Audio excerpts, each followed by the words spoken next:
Well, good evening and welcome to our Friday night Bible study. This will be for Friday night, January 31, 2025. Very last day of January.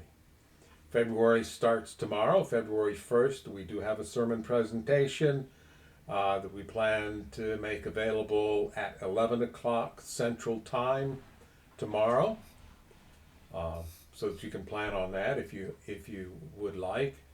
If you happen to view these on YouTube, just be aware that the sermon presentations are not uploaded to YouTube. They're only uploaded on Facebook.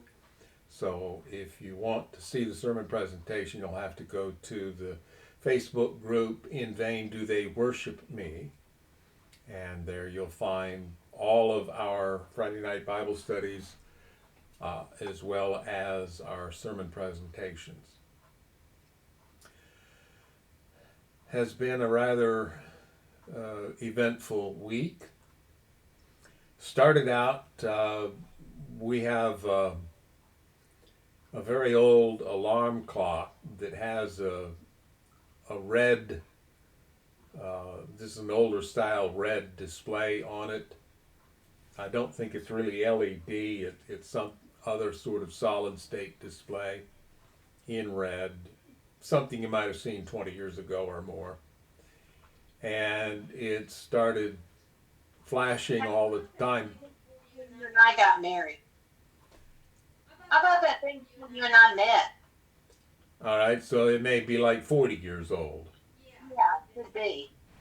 Well, anyway, it starts flashing like as if the power's been out when we know the power hasn't been out, because if the power goes out for even half a second, my desktop computer goes dead and I have to reboot it.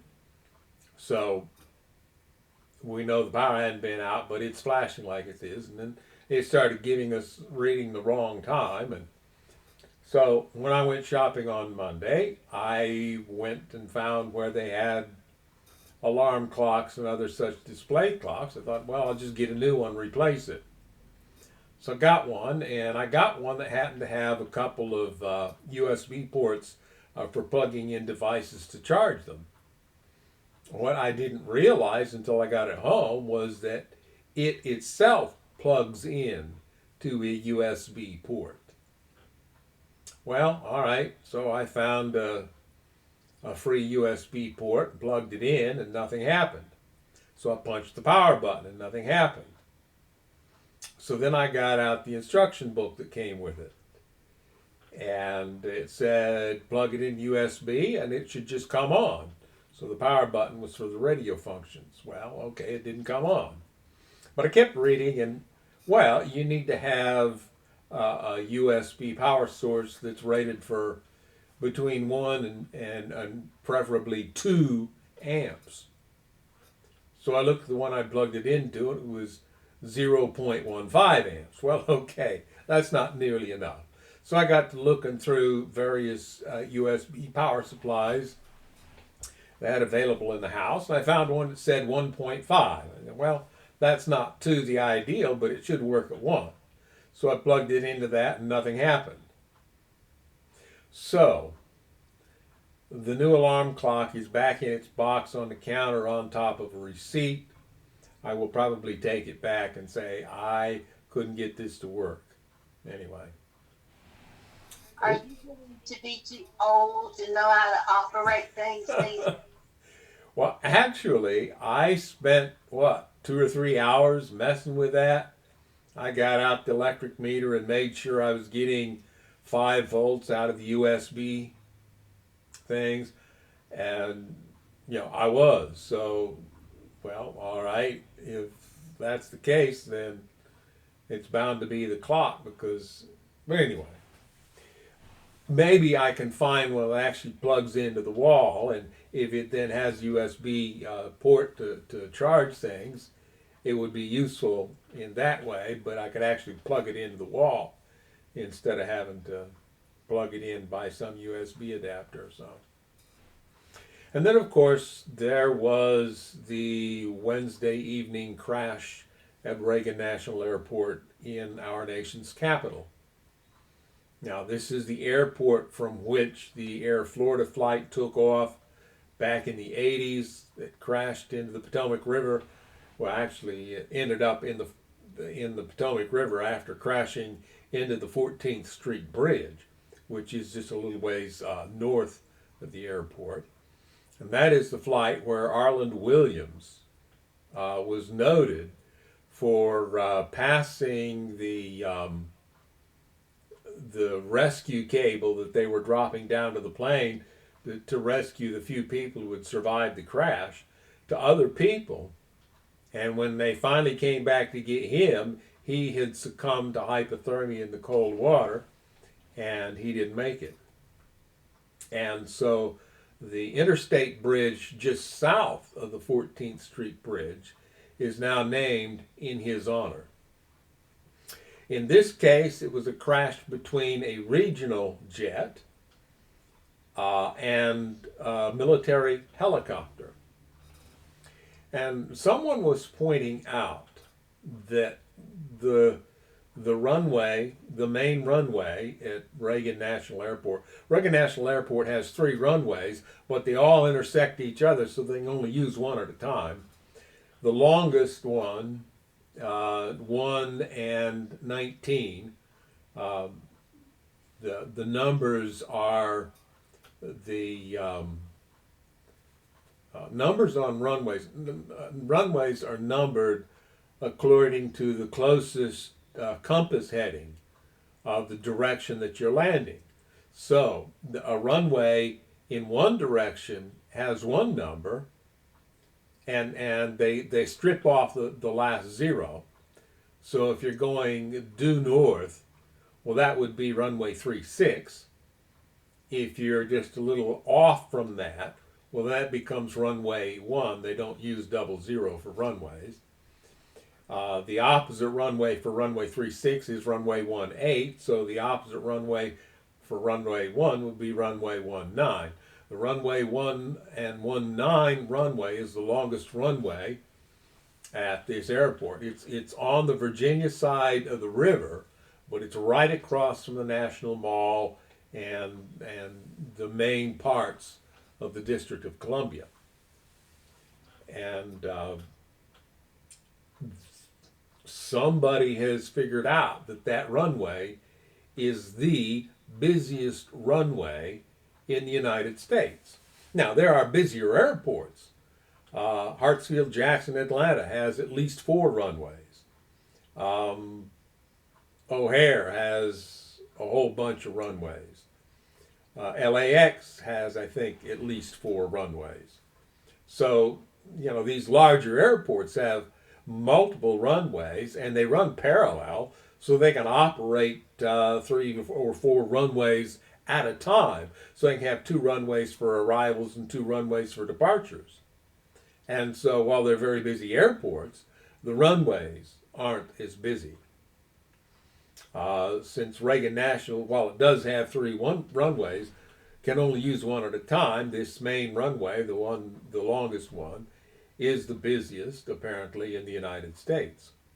Now, the jet that crashed was originally lined up to land on that runway, but air traffic control asked the pilots if they could take runway 33 instead, which is one of the angled runways. It's shorter, but this regional jet could handle the shorter runway. They agreed, which means they had to break off their approach and cut around a little bit to the east and then line up on the new runway. And from what I've seen, they hadn't quite lined up with the new runway yet. They were still veering to the east in order to reach a point where they could line up with the runway and land on it. News came out fairly early, even before officials had started saying whether or not they'd found anybody. They didn't say they had found anybody. The first time they had a press conference, which was, I think, around 1 o'clock in the morning, Eastern time. But from what they said, I gathered that they hadn't found anybody. given it had been 3 hours and how cold the water was, it wasn't likely that anybody who might have survived the impact of the crash had actually continued to survive. And they're still not identifying people. However, relatives and friends and so forth of people who were on that flight are speaking up and saying we can confirm that so and so was on that flight. And that includes a bunch of figure skaters who had been to a figure skating event at Wichita, Kansas. Yes, this flight, this regional flight, was a direct flight from Wichita, Kansas to Reagan National Airport, and it was about to arrive at its destination. In other words, the flight was just about over. This is where they were supposed to go.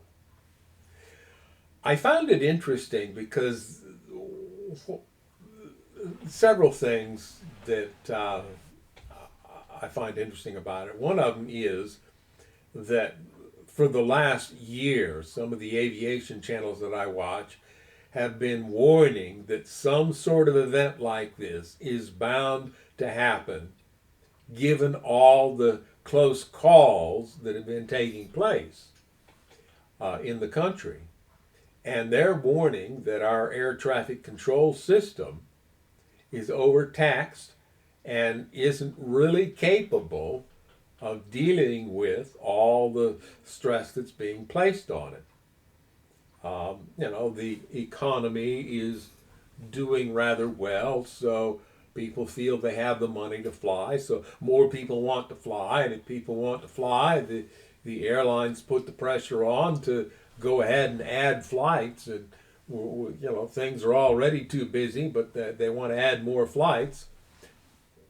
And then add into the fact that this is the airport closest to the nation's capital, where all the senators and representatives have to come in order to conduct the nation's business. But they also want to go home and campaign, and so they want to be able to get to D.C., close to D.C. quickly.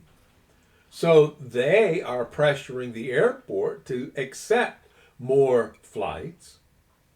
And in fact, in the press conference, the first press conference, the mayor of Washington, D.C. introduced the two senators from Kansas.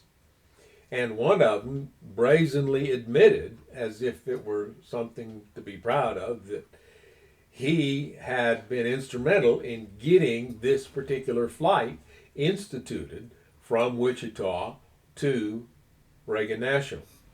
So, as to what happened, well, they're going to take a long time. There is security camera video that was available to see what appeared to be the crash in question. And I had to see it like 3 or 4 or 5 times to figure out what I was looking at, because I kept seeing this plane, and you can't tell what angle you're at, which direction the plane is flying, but it looked as if it were increasing its altitude. It was actually rising from the viewpoint of the camera. It looked like that, but it was well away from the point at which you see the flash and explosion. So it took some time before you could actually see that there was a light approaching the light that eventually blows up that was a lot dimmer. And I never did figure out which one was supposed to be the helicopter and which one was the aircraft in question, the Bombardier CRJ, Canadair Regional Jet. I've been on one of those. I didn't actually fly on it, but we boarded one once. And then they had bad weather at the destination airport. And so they pulled the airplane back up to the gate and said we could get off. And we did. We got off and boarded an MD-80 series jet from a different airline that took us to a different airport. So I've sat on one, but I haven't actually flown on one. But anyway, um, the air traffic control, that stuff is publicly available because it's on public airwaves, and there are sites that record this stuff and make it available, and then there are other content creators who grab radar data and put the audio and the radar data together and make videos you can watch that help you see what was going on. And they had this up just within 2 or 3 hours of this incident. This guy had this information up on his channel and available. And so you do hear traffic, and there was traffic between air traffic control and the military helicopter, as well as with the aircraft. I heard somebody later say that the airline pilots can't hear the military discussions. They only hear one side of it because the military uses different frequencies. At any rate, so they were told to look out for a plane. Well, when I heard that they'd been told to look out for a plane, and I saw that plane, it appeared to be well away from the crash, I began to wonder if maybe the pilots on the military helicopter had not perhaps seen that other plane and thought that was the one they were being told to look out for. So they were looking out for that one and not for the one they eventually crashed into. And you may be aware, because it's been all through the news, there were 60 passengers and 4 crew on the regional jet, and there were 3 persons aboard the military helicopter, so a total of 67 people, and at this point they're all presumed deceased. So just one of the events of the week, and I think I mentioned, yes I did, that we're planning a sermon presentation tomorrow, and I guess we're ready to go ahead and get started and go into our Bible study. We're at one of the most familiar Bible stories of them all, and you'll see what that is in just a moment. Let's bow our heads and we'll begin.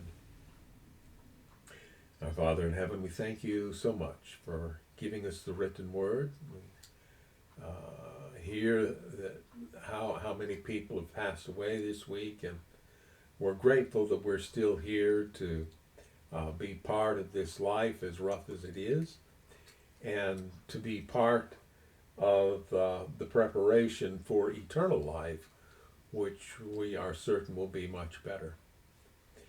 Towards that end, we do occasionally open the written word and seek to find you in what has been written. We want your Holy Spirit to be part of this exercise so that each person receives the unique blessing that that person needs at this moment. We ask this in Jesus' name.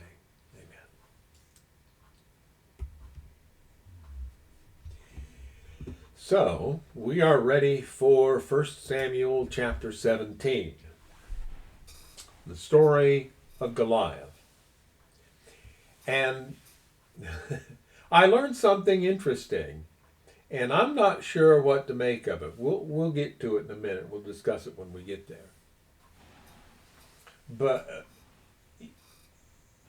from the time of the judges forward, through the reign of David anyway, the Philistines seem to be a total thorn in the sides of the Israelites. And this shouldn't have been, because as we've already pointed out when we were reading in the book of Genesis, Abraham and the king of Gerar, the king of the Philistines, had signed a treaty. The name of Beersheba is well of the treaty, and it was the treaty that was supposed to declare peace between Philistia and Israel way back when Abraham was still living. So both sides have abrogated that treaty and have been at each other's throats for some time now as we read through these stories, and will continue to be that way.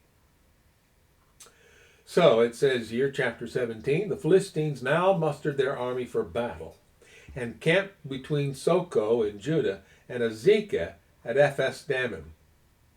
Saul countered by gathering his Israelite troops near the valley of Elah.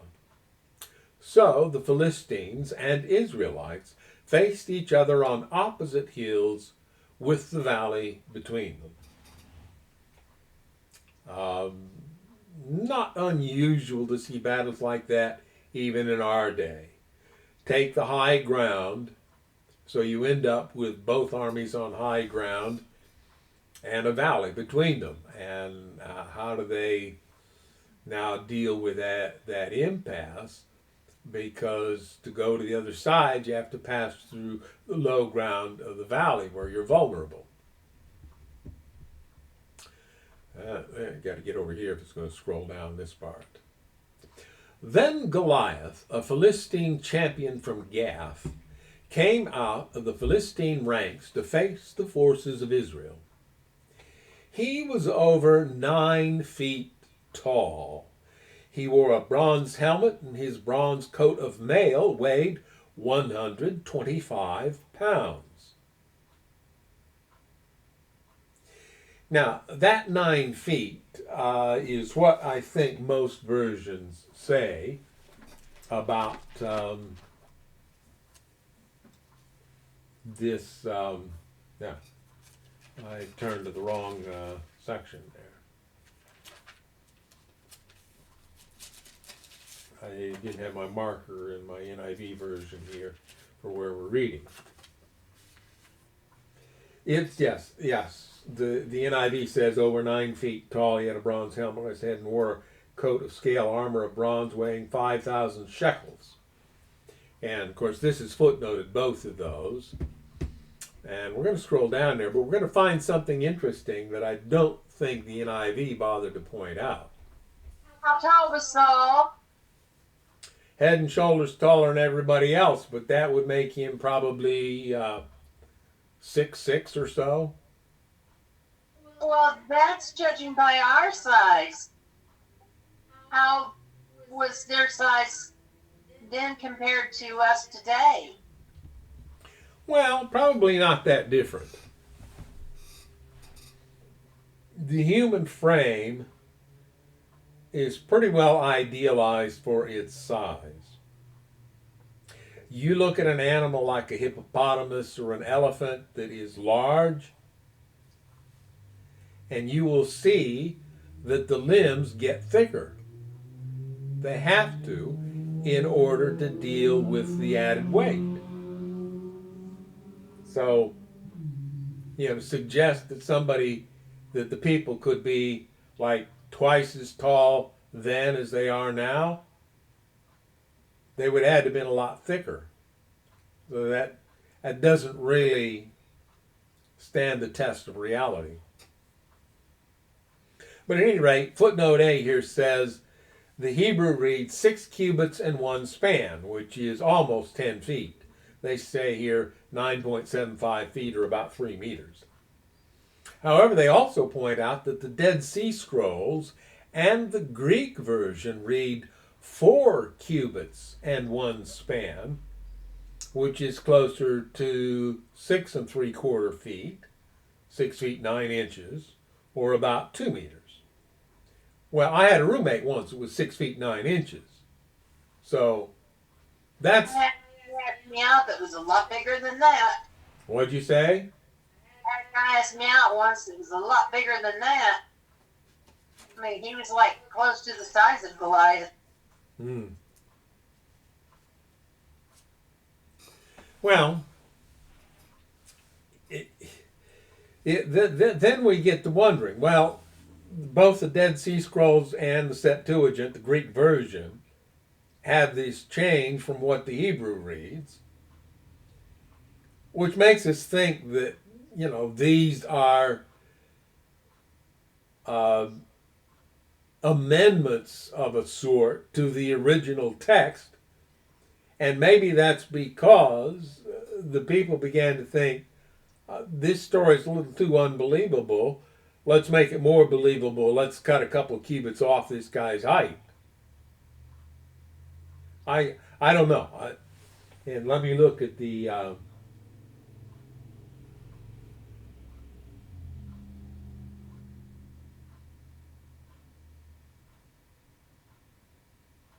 Yeah, the NIV does not footnote that bit about the Dead Sea Scrolls and the Septuagint. Um, I think about the only time that they will note the Septuagint in the NIV is if the traditional reading of the text is based on the Septuagint, or when you get into the New Testament and the quotations are coming from the Septuagint because they're writing in Greek and there's already a Greek version of the Old Testament, so why translate the Old Testament? Just use the Greek version that already exists. It made sense for them to do that. So, and then of course, for the weight of the armor, 5,000 shekels, which they say is about 57 kilograms. So,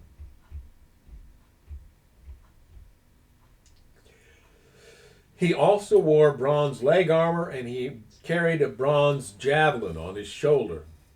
The shaft of his spear was as heavy and thick as a weaver's beam, tipped with an iron spearhead that weighed 15 pounds. Footnote for that, saying what the actual Hebrew reads there.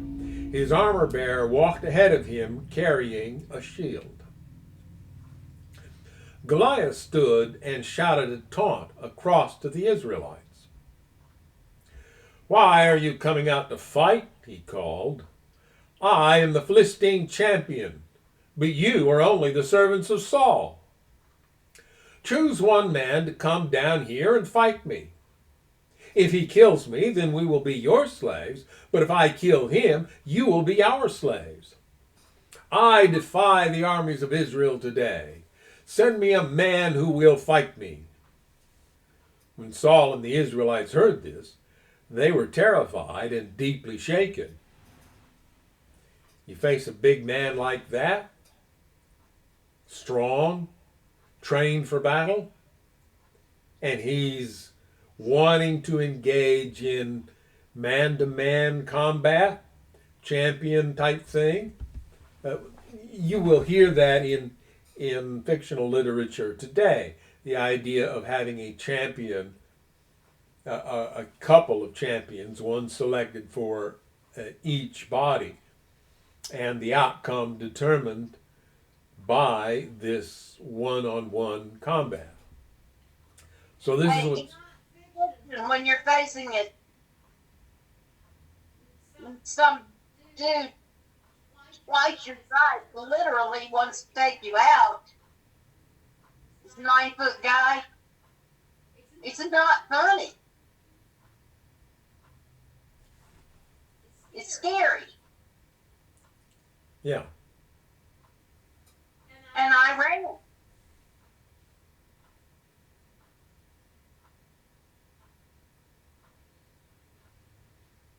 I can understand how those people were afraid of Goliath if he really was that big. Yeah. Likely so, yeah. Now, David was the son of a man named Jesse. We've already been introduced to him, so whoever wrote this apparently is separated from whoever wrote the other things. And we're also going to see here why I think this happens before what we read at the end of chapter 16 about David being taken into Saul's service. Now, David was the son of a man named Jesse, an Ephrathite from Bethlehem in the land of Judah. Jesse was an old man at that time, and he had 8 sons. Jesse's 3 oldest sons, we already read their names in chapter 16 when they showed up at the feast with Samuel. Eliab, Abinadab, and Shimea. They say the Hebrew, footnote D there says that the Hebrew is Shammua, which is a variant spelling of the name. And why they're choosing Shimea there, I'm not sure, unless they want to just be consistent throughout in how they use the name. Jesse's three oldest sons had already joined Saul's army to fight the Philistines. David was the youngest son. David's three oldest brothers stayed with Saul's army, but David went back and forth so he could help his father with the sheep in Bethlehem. Recall that when Samuel came to visit, David was out keeping the sheep. He didn't get invited in. They didn't think he was important enough.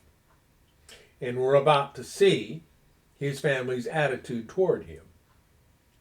For 40 days, every morning and evening, the Philistine champion strutted in front of the Israelite army. So now we've been almost 7 weeks, or 6 weeks rather. One day, Jesse said to David, "Take this basket of roasted grain and these 10 loaves of bread and carry them quickly to your brothers." Now that basket is probably going to, footnote's probably going to tell us that was an ephah. Let's go down there. Yeah, Hebrew was an ephah, with about 20 quarts or 22 liters.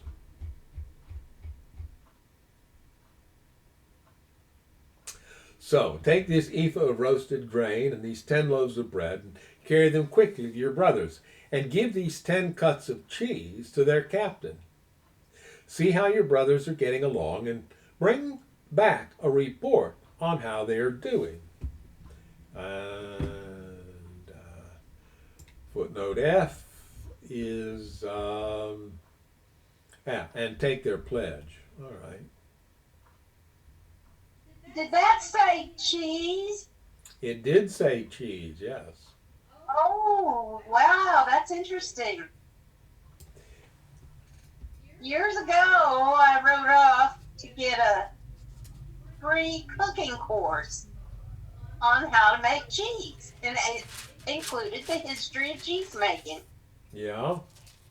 And cheeses back in earlier days were deadly. Some of them, all you had to do was touch them, and it would kill you.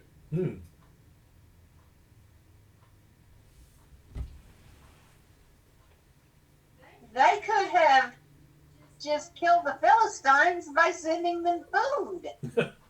Well, I don't know if they were at this time, but the point is they did have cheese, which is essentially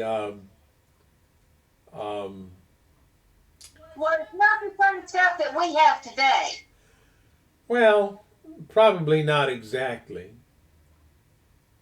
but essentially it's milk that's been processed with acid to make the protein curdle. So it's concentrated dairy protein is essentially what we're dealing with here.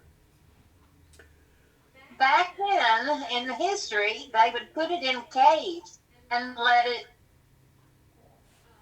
ferment or whatever. Let it sit there until it ripened, until it grew mold. And it was the mold on that cheese that was deadly. Yeah. And the mold would get into the cheese. Yeah. So David left the sheep with another shepherd and set out early the next morning with the gifts, as Jesse had directed him. He arrived at the camp just as the Israelite army was leaving for the battlefield with shouts and battle cries.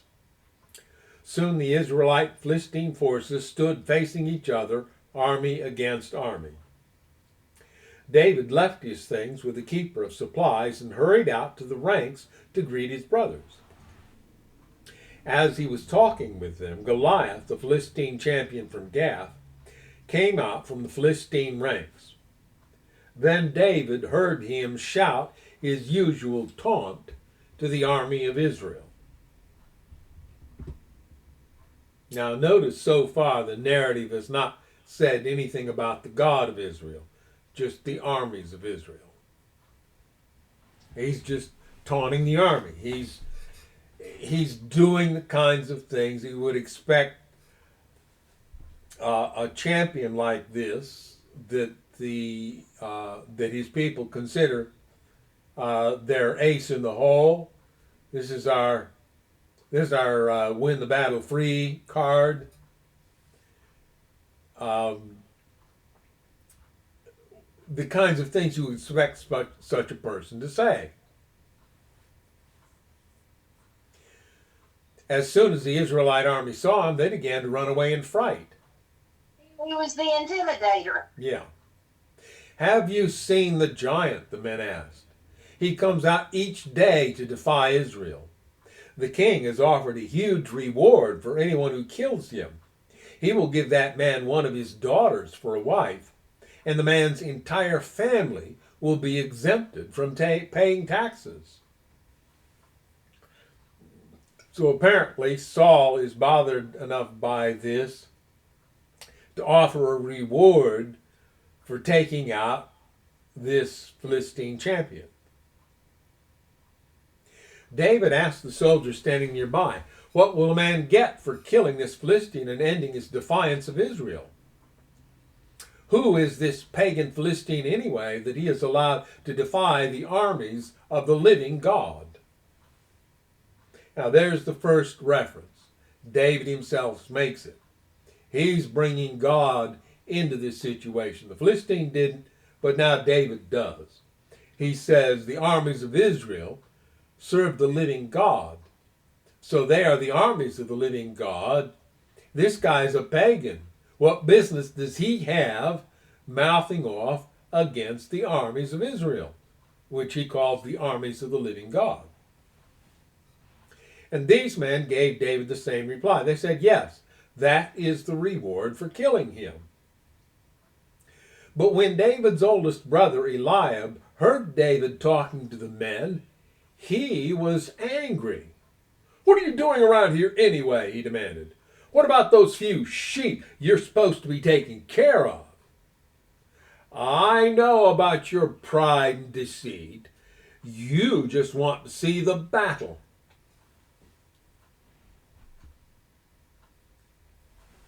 So he's being very dismissive of his youngest brother, carrying on this attitude that the younger brother doesn't matter, doesn't count.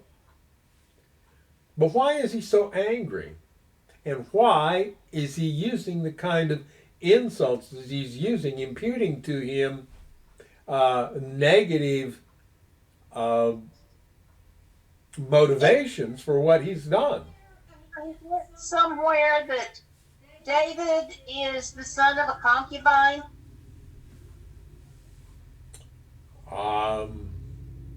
No, I've not seen that.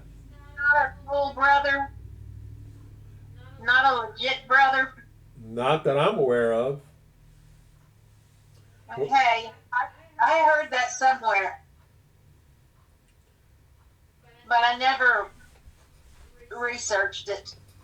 I'm not aware of anything anywhere that says anything about David being in any way illegitimate. He's just the youngest. Yeah. And, Eliab's first statement is the question, "What are you doing around here anyway?" Well, we've already read what he was doing there. He's there because his dad sent him. He said, "Here, take this stuff to your brothers. Help support." This is how they did in those days. That's how the army got supported. The families of the soldiers would send provisions for the soldiers to keep them fed. And David has been sent to do that, and then to bring back word of the condition of his brothers as they serve Saul in the army. Sounds a little bit like Joseph. In what way? Well, his brother didn't want to see him there. Yeah. Maybe Joseph was the favorite son. Yeah. Did they know that David had been anointed? I'm guessing they probably had, that they were aware of it. Saul was anointed in secret. Samuel sent him ahead, but he apparently anointed David right there in front of the whole family during the feast. Now, they may not have known what he was being anointed for, but they did know that the prophet and the judge of the nation had selected their youngest brother in place of them for something, and it must have been important. And that may well have rubbed his brothers the wrong way. But one of the reasons I point this out, recall that when Samuel showed up at Bethlehem, he saw Eliab and he thought, well, surely this is the Lord's anointed right here. And so God had a little talk with him about don't look on the outward appearance.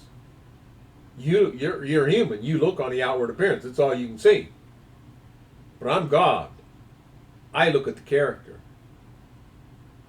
And now we're seeing the character of Eliab belied in his behavior and in his gaslighting of his youngest brother.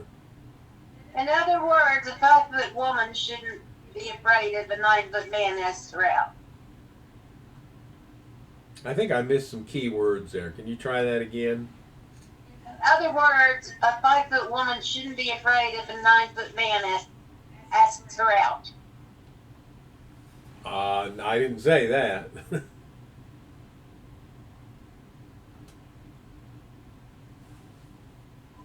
Okay. I ought to tell the rest of the story, shouldn't I? I don't know it, so I don't know if you should or not.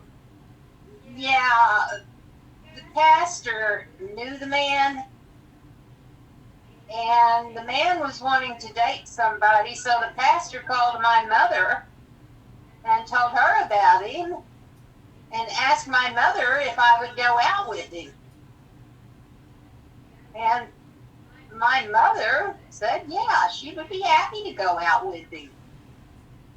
Without checking with you first. Checking with me first. Yeah. I just wouldn't look at him and kind of like, no way. Yeah. You know, he may be a nice guy, but, you know, like I said, I'm just barely 5 foot tall. And he was scary. Yeah. But, you know, don't judge people by the cover.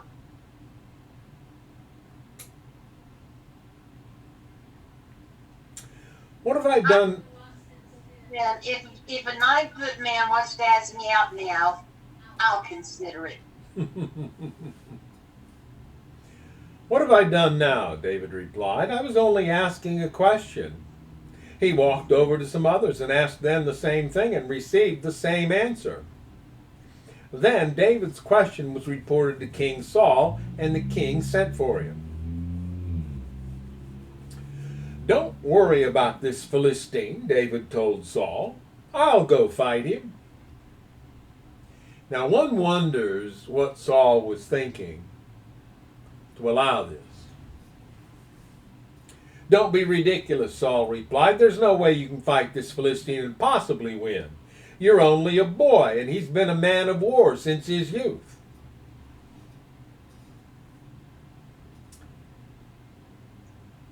Which is, you know, from the perspective of a military commander, he's just given the right answer. From a military strategy thing, the deal is send somebody out to fight me. If I kill him, y'all will be our slaves. And you're going to risk becoming slaves to the Philistines by sending out just a boy? But David persisted. I have been taking care of my father's sheep and goats, he said. When a lion or a bear comes to steal a lamb from the flock, I go after it with a club and rescue the lamb from its mouth. If the animal turns on me, I catch it by the jaw and club it to death. I have done this to both lions and bears, and I'll do it to this pagan Philistine too, for he has defied the armies of the living God. Now here's the evidence. Are you saying something? I said, Saul had some mental issues, didn't he? If he thought this was a good idea. Well, I suppose. I think it should be clear to us from what we see here how David ended up being a man of blood, as we noted in our previous sermon presentation, where we talked about the revenge psalms, most of which were written by David, and we know, we pointed out then that David was not permitted to build a temple because it says in Chronicles he was a man of blood. He'd shed much blood on the earth. And now we're seeing how he got to be that way. He was taking care of the sheep and goats, the family's flock. And one of the threats to a flock were the wild predators that showed up. Lions and bears. When these animals showed up, David took it on himself to protect the animals or even rescue animals that a predator had captured by going after it with a club. And if the animal turned on him, he'd terminate the predator that was going after him. This was a fulfill your duty to begin with, and then a survival thing. If the lion or the bear turns on you, well, if you don't do something, you're going to be that animal's next meal. So David learned to deal with these animals violently and take their life if necessary to save his own. And thus he has become already, at this young age, a man of blood. And now he is projecting that onto Goliath, the 9-foot Philistine.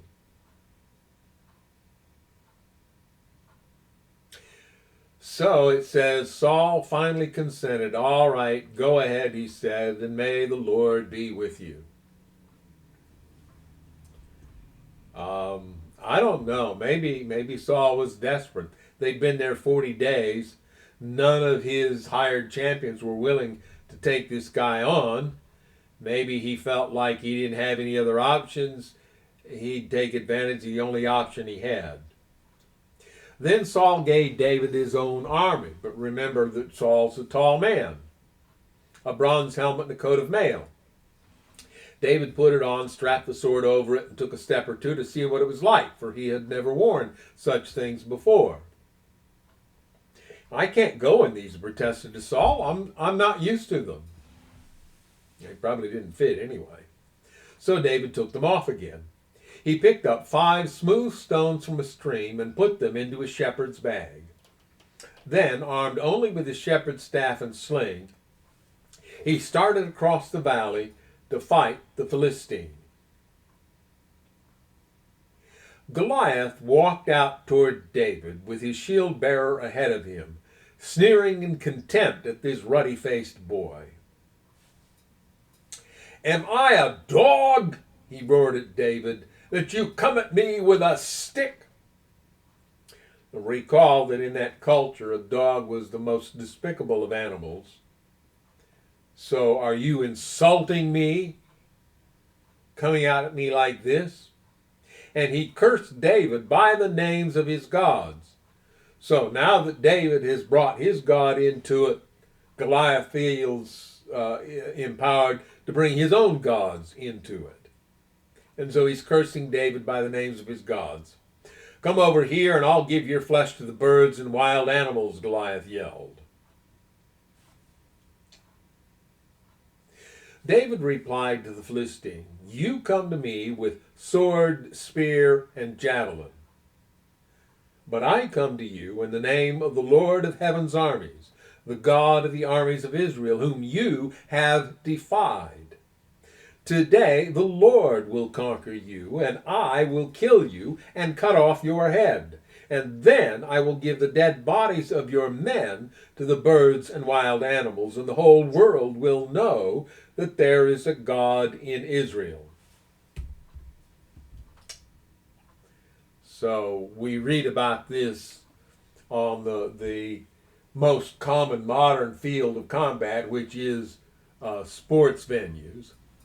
That in sports, it is common for the participants, the players, to trash talk each other.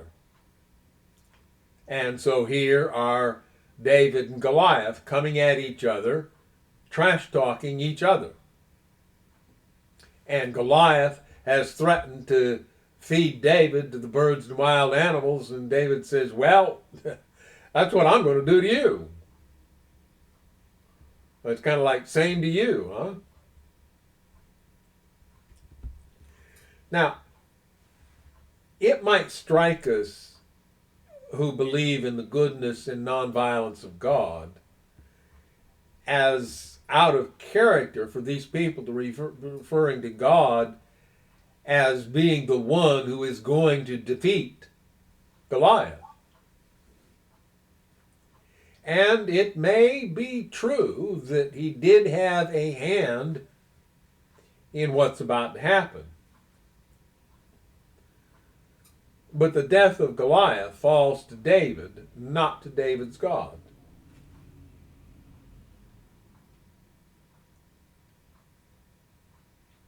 As Goliath moved closer to attack, David quickly ran out to meet him.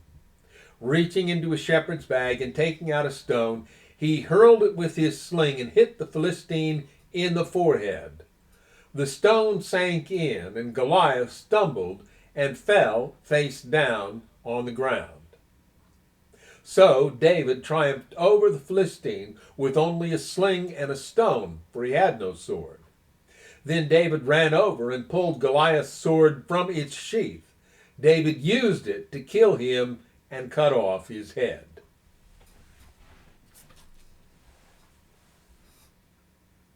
So the stone may not have killed him, but it probably did knock him out.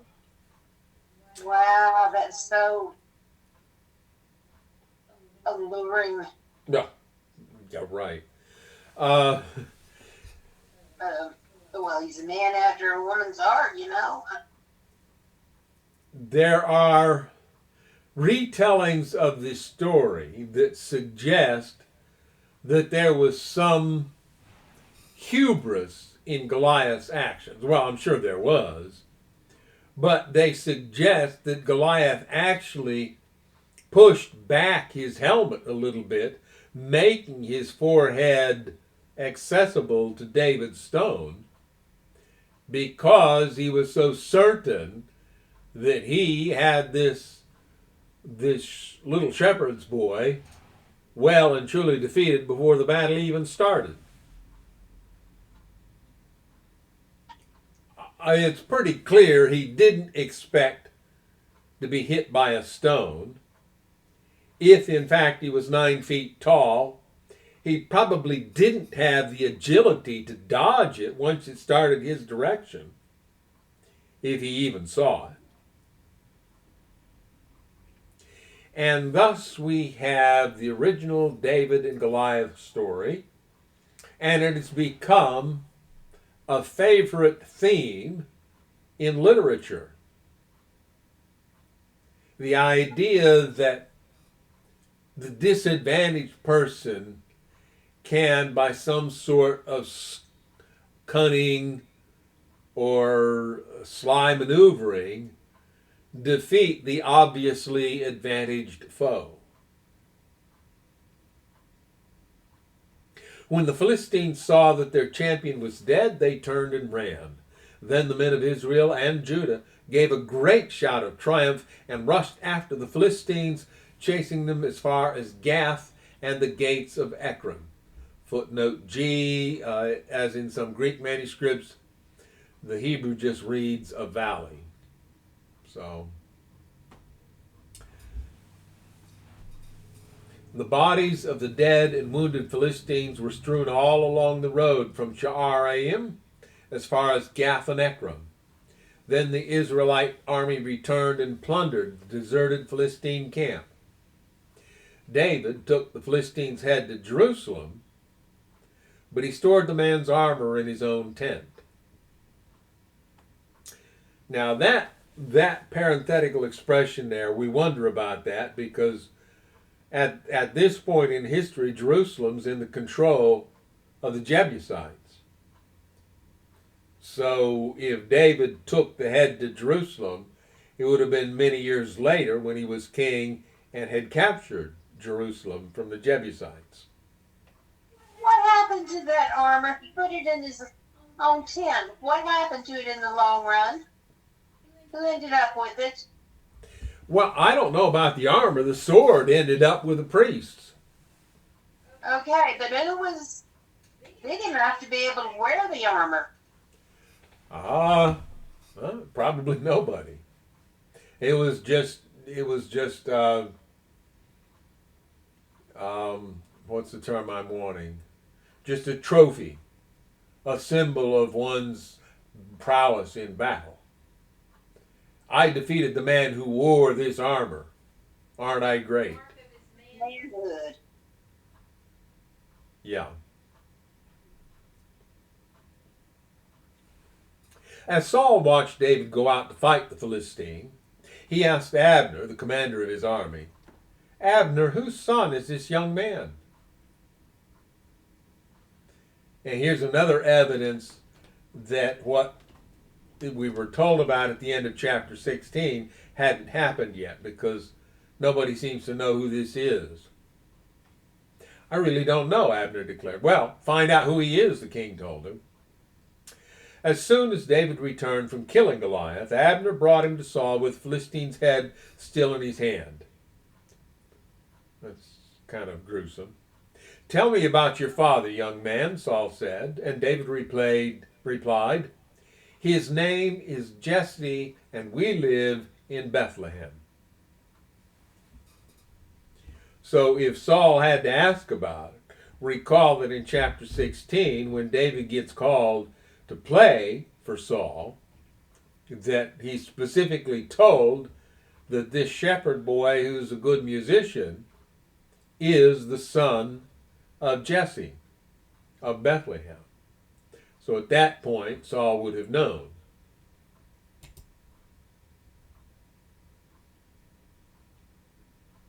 Chapter 18. After David finished talking with Saul, he met Jonathan, the king's son. There was an immediate bond between them, for Jonathan loved David. From that day on, Saul kept David with him and wouldn't let him return home. And Jonathan made a solemn pact with David because he loved him as he loved himself. Jonathan sealed the pact by taking off his robe and giving it to David, together with his tunic, sword, bow, and belt.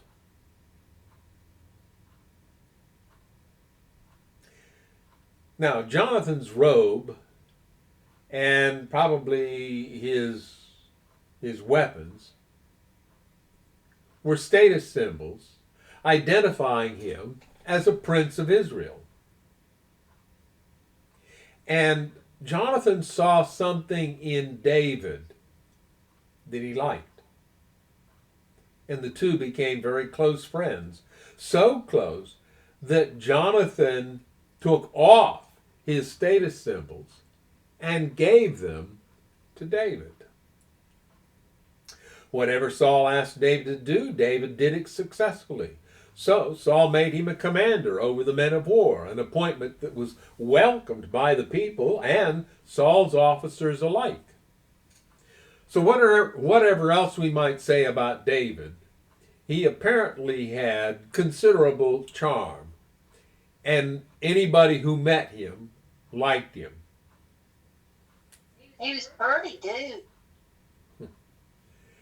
Well, the ladies sure seemed to go all agog over him. Yeah. When the victorious Israelite army was returning home after David had killed the Philistine, women from all the towns of Israel came out to meet King Saul. They sang and danced for joy with tambourines and cymbals.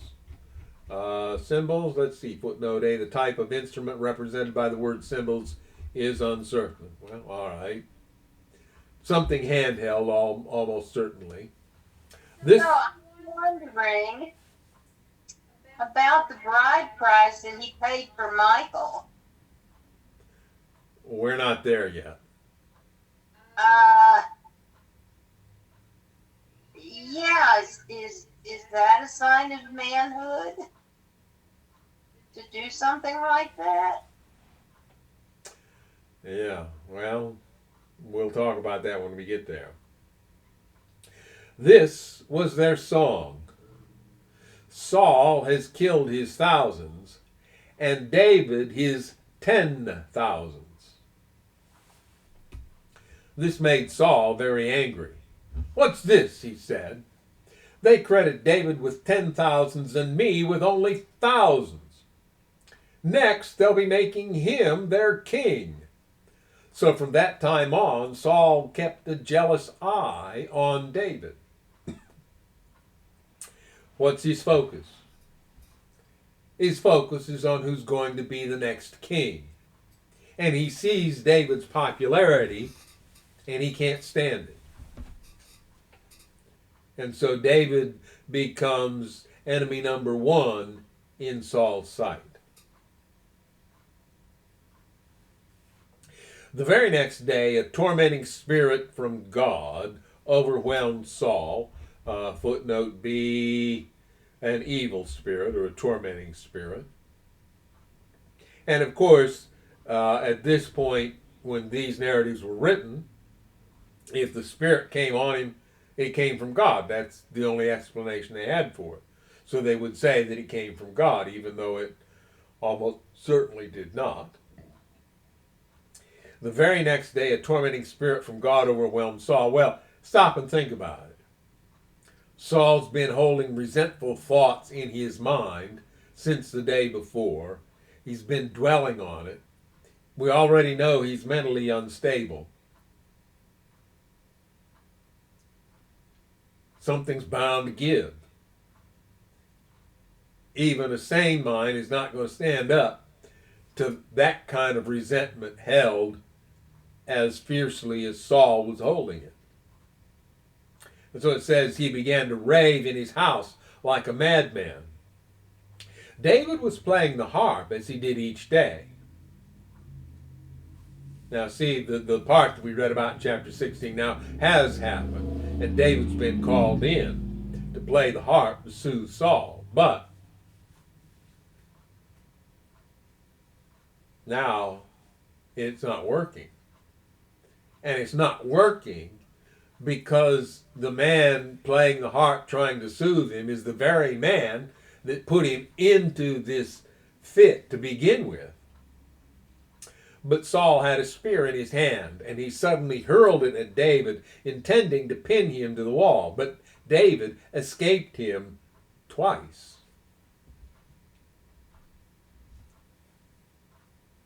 And yet he chose to become the man's son-in-law.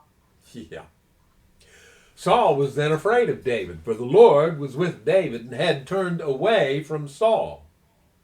Finally, Saul sent him away and appointed him commander over 1,000 men, and David faithfully led his troops into battle. David continued to succeed in everything he did, for the Lord was with him. When Saul recognized this, he became even more afraid of him. But all Israel and Judah loved David because he was so successful at leading his troops into battle. So, number one, he's got the charm. The ladies go all Google-eyed when they see him. But he's also got success and efficiency in battle. He's probably a good. Uh, I'm thinking of the word strategician, but I don't think that's a word.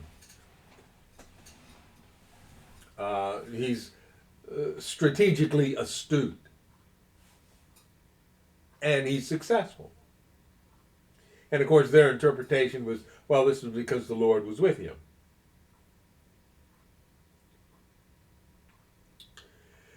One day Saul said to David, I am ready to give you my older daughter Merab as your wife, but first you must prove yourself to be a real warrior by fighting the Lord's battles. Well, supposedly, the promise was that whoever killed Goliath would get his daughter in marriage, and apparently that hasn't happened. But now he says, well, okay, here's how you can do it. For Saul thought, I'll send him out against the Philistines and let them kill him rather than doing it myself. Who am I, and what is my family in Israel, that I should be the king's son-in-law? David exclaimed. My father's family is nothing. So, when the time came for Saul to give his daughter Merab in marriage to David, he gave her instead to Adriel, a man from Mahola. In the meantime, Saul's daughter Michal had fallen in love with David. Let's point out here, the love here is just romantic attraction, not. She's infatuated with him, like half of all the other women in the kingdom. Right. And see where it got her. Yeah. Saul was delighted when he heard about it. Here's another chance to see him killed by the Philistines, Saul said to himself. But to David he said, today you have a second chance to become my son-in-law. Then Saul told his men to say to David, the king really likes you, and so do we. Why don't you accept the king's offer and become his son-in-law? When Saul's men said these things to David, he replied, how can a poor man from a humble family afford the bride price for the daughter of a king? When Saul's men reported this back to the king, he told them, tell David that all I want for the bride price is 100 Philistine foreskins. And like I said, that's a really manly endeavor. Yeah. Well, the reason for that is it would guarantee that David had killed Philistines and not somebody else. Well, years back, the BBC, I think it was the BBC, it aired on public television a series dealing with different wars throughout the history of England. And I think it was put on by the BBC, but I'm not sure. Or made by the BBC. Anyway, in one of those wars, they talked about how after the battle was over, the women would go out and look to see if they could find the men that they loved, their sons, their husbands. And something had to be done with the bodies of the dead. So they would make a mass, they'd dig a big hole and throw all the dead enemies into the hole and bury them there. But before they would do that, they would remove a certain male body part and then stuff it in his own mouth and bury him like that. And I'm thinking that kind of may have come from, that may have been a cultural thing to go out and collect things like that for a bride price or something. I don't know. But, this is not something, an isolated incident. Well, those things were probably done in order to humiliate the defeated and dead soldiers further. Not only did we kill you, but we also humiliated you by the way we desecrated your body after your death, Yeah, which is just pure vindictive, vicious hatred. yeah. Because it doesn't do anything to them in reality. It's just symbolic. But That was pointed out by the narrator who was telling the story. That's exactly why they did that. right, Um,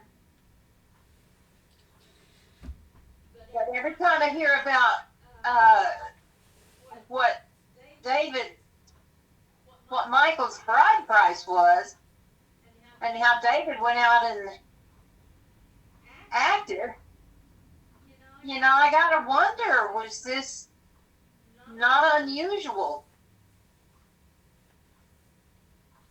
well, as I said, part of what's going on here is by demanding this part, Philistines had foreskins. Israelites did not. They were circumcised on the 8th day, so none of them had foreskin. So this would have been a way for Saul to be sure that David had, in fact, killed Philistines. I suppose something else. Thought just hit me. What's that? Without that certain body part, what does that make them?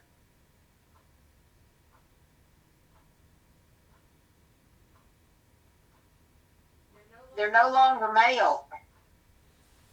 Well, only in a limited sense. In a limited sense, are they symbolically delegating them to the role of a woman? Maybe so, I don't know. Which is misogyny at the height of it, isn't it?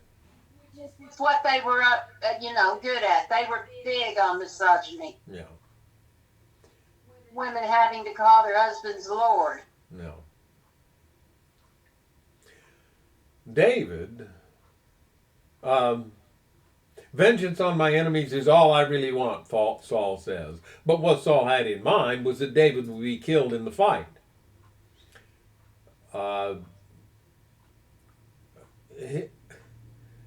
David killed the Philistine champion single handedly. What makes him think that David would be killed in a fight, even against 100? But it says here David was delighted to accept the offer. Before the time limit expired, he and his men went out and killed 200 Philistines. Then David fulfilled the king's requirement by presenting all their foreskins to him, double the requested bride price. So Saul gave his daughter Michal to David to be his wife. What did Saul do with them? Who knows? When Saul realized that the Lord was with David and how much his daughter Michal loved him, Saul became even more afraid of him, and he remained David's enemy for the rest of his life, Saul's life, that is. Every time the commanders of the Philistines attacked, David was more successful against them than all the rest of Saul's officers. So David's name became very famous. End of chapter 18. Moving on. Saul now urged his servants and his son Jonathan to assassinate David, but Jonathan, because of his strong affection for David, told him, that is David, what his father was planning. Tomorrow morning, he warned him, you must find a hiding place out in the fields. I'll ask my father to go out there with me, and I'll talk to him about you. Then I'll tell you everything I can find out. The next morning, Jonathan spoke with his father about David, saying many good things about him. The king must not sin against his servant David, Jonathan said. He's never done anything to harm you. He has always helped you in any way he could. Have you forgotten about the time he risked his life to kill the Philistine giant, and how the Lord brought a great victory to Israel, to all Israel as a result? You were certainly happy about it then. Why should you murder an innocent man like David? There's no reason for it at all. Jonathan is turned into lawyer here. He's advocating on David's behalf. So Saul listened to Jonathan and vowed, as surely as the Lord lives, David will not be killed. He doesn't mean it. He's saying this, I'm sure, with his fingers crossed behind his back, if that's the symbol they used in that time, or whatever symbol they used in that time to indicate that they weren't really telling the actual truth. Their words did not reflect reality. They didn't pinky swear. Yeah. Afterward, Jonathan called David and told him what had happened. Then he brought David to Saul, and David served in the court as before. War broke out again after that, and David led his troops against the Philistines. He attacked them with such fury that they all ran away. But one day, when Saul was sitting at home with spear in hand, the tormenting spirit from the Lord suddenly came upon him again. As David played his harp, Saul hurled his spear at David. But David dodged out of the way, and leaving the spear stuck in the wall, he fled and escaped into the night. Sounds to me like just pure toddleritis. Yeah.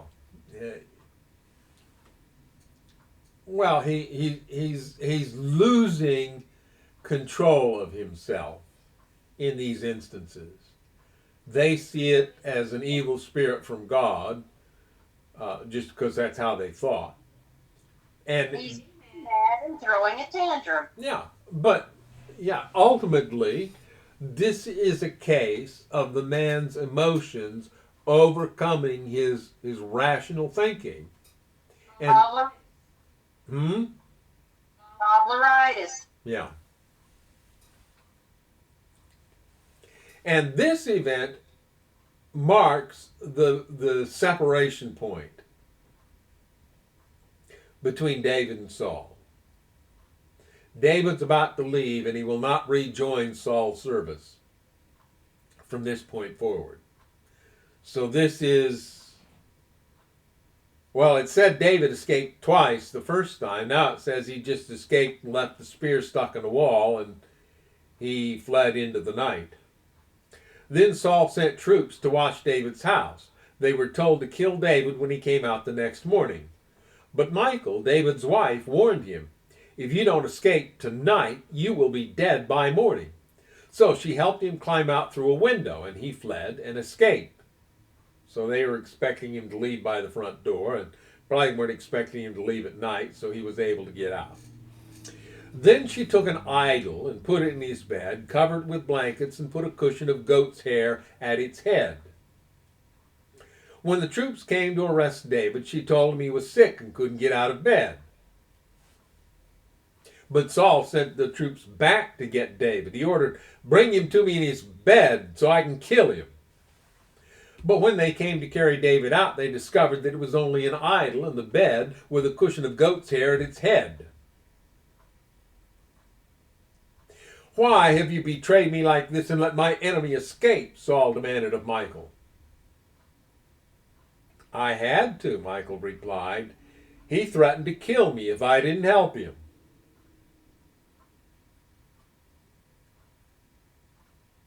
Deflection of blame. Not that there was any real blame to be cast here, but Saul... She's afraid of her dad. What? She's afraid of her dad. Well, obviously, yeah. So she's got to lie to him and tell him that David threatened to kill her. Well, he hadn't, but... Well, he would have killed her if she hadn't lied to him. Oh, you mean Saul would have killed her if she hadn't lied to him? Well, that's probably true. So David escaped and went to Ramah to see Samuel, and he told him all that Saul had done to him. Then Saul took David with him to live at Nile. When the report reached Saul that David was at Naioth in Ramah, he sent troops to capture him. But when they arrived and saw Samuel leading a group of prophets who were prophesying, the Spirit of God came upon Saul's men, and they also began to prophesy. We've speculated before that this may have involved some form of glossolalia. When Saul heard what had happened, he sent other troops, but they too prophesied. The same thing happened a third time. Finally, Saul himself went to Ramah and arrived at the great well in Secu. Where are Samuel and David, he demanded. They are at Naioth in Ramah, someone told him. But on the way to Naioth in Ramah, the Spirit of God came even upon Saul, and he too began to prophesy all the way to Naioth. He tore off his clothes and lay naked on the ground all day and all night, prophesying in the presence of Samuel. The people who were watching exclaimed, "What? Is even Saul a prophet?" So this is another case where we see that saying, "Is Saul also among the prophets?" being brought forth. Now, when it says he tore off his clothes and lay naked, we'll have reason to talk about this term naked here. That doesn't mean without any clothes on at all. It means without his royal robes. He's essentially in his underwear, what would have passed for underwear in those days. He lay there without the status symbols of his royal robes all day and all night, engaged in this what may have been ecstatic utterance, prophesying, whatever that may mean. And that may also just be a sign that Saul was not fully in control of his emotions. And yet Michael despised David for doing that very thing himself. Well, and we'll talk about that. That's where we'll get to that, and we'll talk about that when we get there. That's quite a ways off in the. You like to do that, yes. We've got a few more minutes here. I don't know if we'll get through the next chapter, but let's go ahead and start it. David now fled from Naioth and Ramah and found Jonathan. "What have I done?" he exclaimed. "What is my crime? How have I offended your father that he is so determined to kill me?" Well, I wonder if David really didn't understand what was going on. He should have. "That's not true," Jonathan protested. "You're not going to die. He always tells me everything he's going to do, even the little things. I know my father wouldn't hide something like this from me. It just isn't so." Well, it sounds like both David and Jonathan are a little bit out of the loop, shall we say. They've been smoking the peace pipe. No. Then David took an oath before Jonathan and said, "Your father knows perfectly well about our friendship, so he has said to himself, 'I won't tell Jonathan. Why should I hurt him? But I swear to you that I am only a step away from death. I swear it by the Lord and by your own soul.'" "Tell me what I can do to help you," Jonathan exclaimed. David replied, "Tomorrow we celebrate the New Moon Festival. I've always eaten with the king on this occasion, but tomorrow I'll hide in the field and stay there until the evening of the third day. If your father asks where I am, tell him I asked permission to go home to Bethlehem for an annual family sacrifice. If he says, 'Fine,' you will know all is well. But if he is angry and loses his temper, you will know he is determined to kill me. Show me this loyalty as my sworn friend, for we made a solemn pact before the Lord. Or kill me yourself if I've sinned against your father, but please don't betray me to him." "Never," Jonathan exclaimed. "You know that if I had the slightest notion my father was planning to kill you, I would tell you at once." Then David asked, how will I know whether or not your father is angry? Come out to the field with me, Jonathan replied, and they went out there together. Then Jonathan told David, I promise by the Lord, the God of Israel, that by this time tomorrow, or the next day at the latest, I will talk to my father and let you know at once how he feels about you.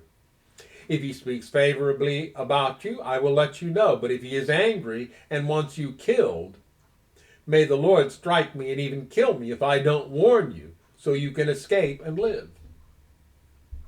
May the Lord be with you as he used to be with my father. So in this statement, Jonathan is recognizing that God has left his father.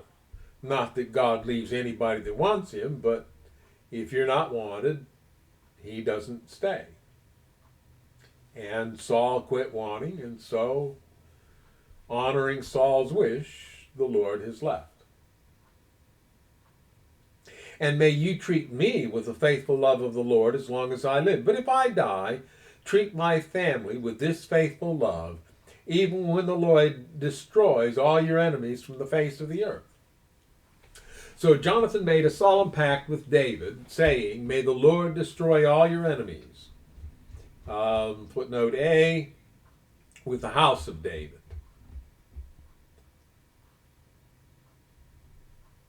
Where were we? And Jonathan made David reaffirm his vow of friendship again, for Jonathan loved David as he loved himself. Then Jonathan said, tomorrow we celebrate the new moon festival. You will be missed when your place at the table is empty. The day after tomorrow, toward evening, go to the place where you hid before, and wait there by the stone pile, or the stone ezel. The meaning of the Hebrew is uncertain.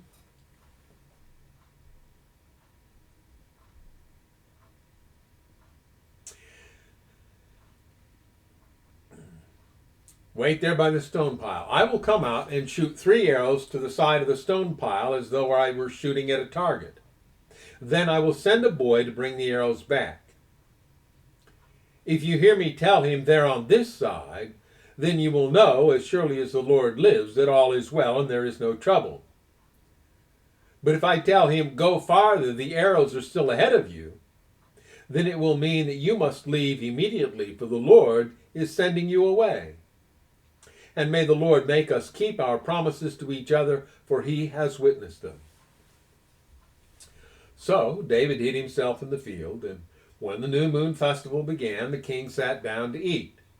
He sat at his usual place against the wall, with Jonathan sitting opposite him. As in the Greek version, the Hebrew reads, with Jonathan standing. Well, that's interesting. And Abner beside him. But David's place was empty. Saul didn't say anything about it that day, for he said to himself, something must have made David ceremonially unclean. But when David's place was empty again the next day, Saul asked Jonathan, why hasn't the son of Jesse been here for the meal, either yesterday or today? Jonathan replied, according to the agreement that he'd made with David, David earnestly asked me if he could go to Bethlehem. He said, please let me go, for we are having a family sacrifice. My brother demanded that I be there, so please let me get away to see my brothers. That's why he isn't here at the king's table. Saul boiled with rage at Jonathan. You stupid son of a whore, he swore at him. Footnote D, you are the son of a perverse and rebellious woman. That's how it reads in the King James. When Ken Taylor produced his Living Bible, he gave it in plain street English and had Saul call his son the son of a B word. If you don't know what I mean, look it up in a Living Translation, the Living Bible. Read that verse there. That's how he rendered it.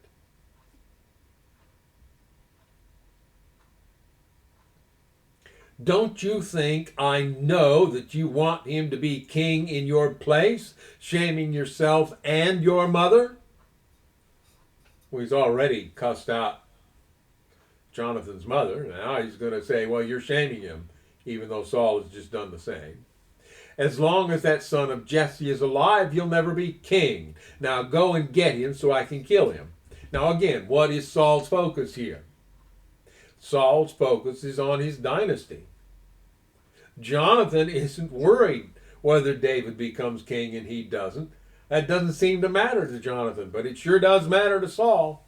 And Saul's in such a rage, he says, you'll shame both me and your mother if you let this guy take your place as king. But why should he be put to death? Jonathan asked his father. What has he done? Then Saul hurled his spear at Jonathan, intending to kill him. So at last, Jonathan realized that his father was really determined to kill David. Jonathan left the table in fierce anger and refused to eat on that second day of the festival, for he was crushed by his father's shameful behavior toward David.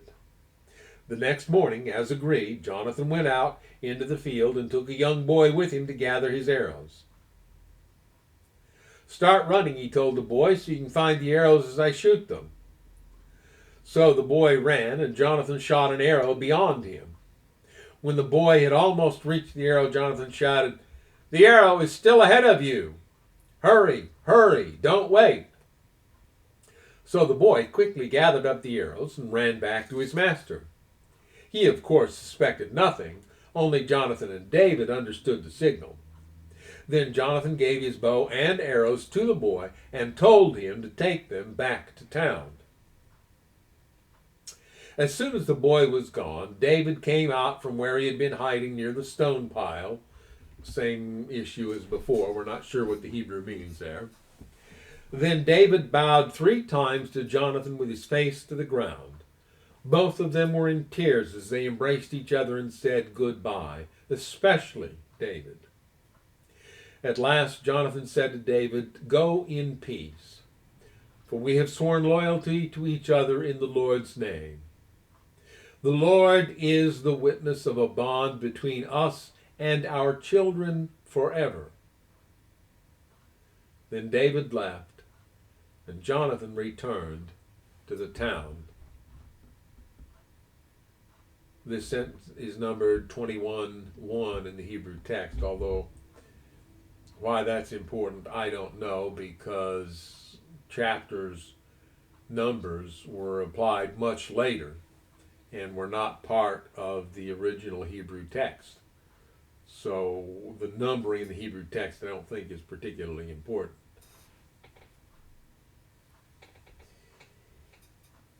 And let me just look, see what the NIV does there.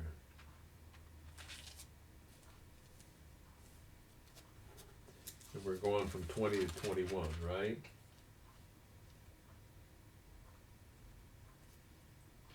The NIV doesn't make any comment there.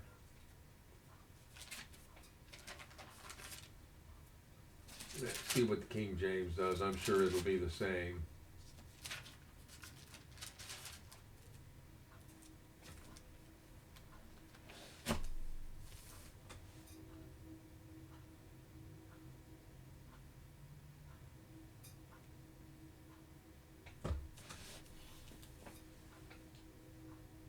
Yeah, they all do the same thing. So the chapter and verse numbering are the same in those versions, and so this one's doing the same thing with it, but they're suggesting that in Hebrew, in the Hebrew text, they put that with chapter 21. Have no idea that there's any significance to that. So. And I see that we went ahead and finished the chapter, and so we have run over a little bit on our time. Again, we do have a sermon presentation prepared for tomorrow. We'll do our best to make it available on the group at 11 o'clock Central Time. And so until either then or next week, we say goodbye and God bless. Bye, everyone.